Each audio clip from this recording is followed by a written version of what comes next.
छानपीन झाल्यानंतर पहिल्या टप्प्यामध्ये जवळजवळ 60 लाख भगिनी त्या लाडक्या बहिणीपासून वंचित होणार आहेत, फायद्यापासून वंचित होणार आहेत आणि त्यांना दिलेले पैसे परत घेतले जाणार आहेत.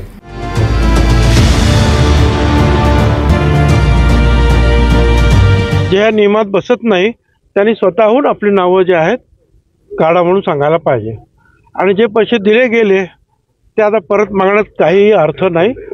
ते मागण्यात येऊ नये याच्या पुढे जे आहे लोकांना सांगावं, या नियमात बसत नाही त्यांनी स्वतःहून आपली नावं काढून घ्यावी, नाहीपेक्षा मग त्यांना मात्र जे आहे दंडासहित वसुली करण्यात येईल. मागचं जे झालं ते आपण आपल्या लाडक्या बहिणींना अर्पण करून टाकलं.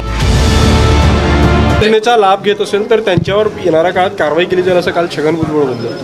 नाही, मला माहीत नाही छगन भुजबळ काय बोलले, पण लाडक्या बहिणीची योजना आमचं सरकार पूर्ण सुरू ठेवणार आहे. कोणावरही फार कारवाई होणार नाही. नियमाच्या बाहेर कोणी घेतलं असेल तर त्यांचं ते बंद होऊ शकते. तर आत्ताच आपण पाहिले की राज्याचे महसूल मंत्री आणि राज्याचे माजी मंत्री या ठिकाणी काय बोलत होते. तर आता मुख्यमंत्री माझी लाडकी बहीण योजनेचे अर्जाची पडताळणी या ठिकाणी सुरू झालेली आहे आणि अर्जाची पडताळणी हे करणे चालू आहे. तर आता संपूर्ण राज्यामध्ये लाडकी बहीण योजनेकरिता जवळपास 2,63,00,000 महिलांनी अर्ज केले होते. तर आता त्या संपूर्ण 2,63,00,000 अर्जांपैकी जवळपास 60 लाख अर्ज हे अपात्र ठरवण्यात आले आहे.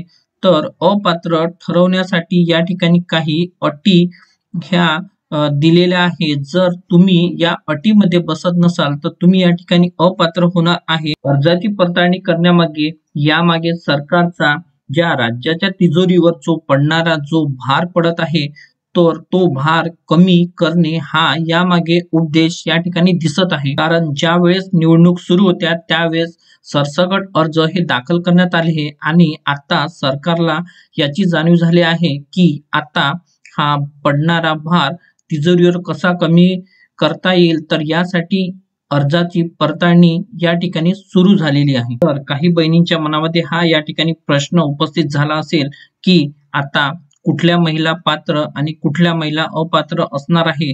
तर त्याच अटी म्हणजे निकष या ठिकाणी मी तुम्हाला आता वाचून दाखवत आहे की आपण पात्र आहात किंवा नाही. तर चला पाहूया. 2.5 लाखापेक्षा जास्त उत्पन्न असल्यास अपात्र ठरणार. ट्रॅक्टर वगळता दुसरे 4 चाकी वाहन असल्यास ठरणार अपात्र. ज्या महिलांच्या कुटुंबातील सदस्य आयकर भरतात त्यांना लाभ मिळणार नाही. कुटुंबातील सदस्य सरकारी नोकरीला असल्यास अपात्र ठरणार. कुटुंबातील सदस्य आमदार खासदार असल्यास लाभ नाही. कुटुंबातील जमीन 5 एकरपेक्षा जास्त असल्यास अपात्र ठरणार.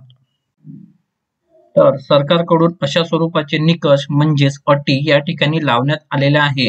जर आपण या अटीमध्ये जर पात्र असाल तर आपला अर्ज हा स्वीकारला जाणार आहे, नाहीतर या ठिकाणी आपण अपात्र ठरणार आहे. जर तुम्हाला आमचा व्हिडिओ आवडला असेल तर चॅनलला सबस्क्राईब करा, कारण या चॅनलवर आम्ही असेच नवनवीन अपडेट देत राहतो. तर सर्वात आधी चॅनलला सबस्क्राईब करणे फार गरजेचे आहे. धन्यवाद.